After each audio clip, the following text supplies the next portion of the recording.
मुंबईत जगणं महाग झालंय आणि मरण अगदीच स्वस्त झालंय। कुर्ल्यातल्या हॉटेलात गॅस सिलेंडर स्फोटात 8 निष्पाप जीवांचा गेलेला बळी दुर्दैवानं हेच वास्तव अधोरेखित करतोय।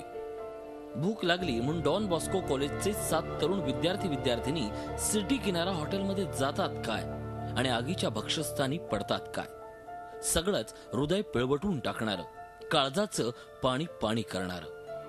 हातातोंडाशी आलेली ही तरुण मुलं अशी आगीत होरपळून गेल्यानंतर त्यांच्या आई वडिलांनी फोडलेला हंबरडा हाच सवाल करतोय की आमच्या या मुलांच्या मृत्यूला जबाबदार कोण? बेकायदा पोटमाळा बांधणारा हॉटेल मालक की अशा बेकायदा हॉटेल्स आणि फास्ट फूड सेंटरकडे दुर्लक्ष करणारे महापालिकेचे भ्रष्ट अधिकारी? स्वस्तात चायनीज फूड देणारी अशी शेकडो हॉटेल्स नियम धाब्यावर बसवून गल्ली बोळात उभी आहेत। अशा हॉटेलांचं कधीतरी फायर ऑडिट होतं का? तिथं घरगुती सिलेंडर वापरले जातात म्हणून त्यांच्यावर कधी छापे पडतात का?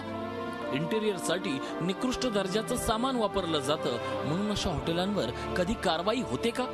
पालिका यंत्रणा आणि फायर ब्रिगेडच्या हलगर्जीपणामुळेच त्या मुलांचे हकनाक बळी गेले असं म्हटलं तरी ते चुकीचं ठरेल का?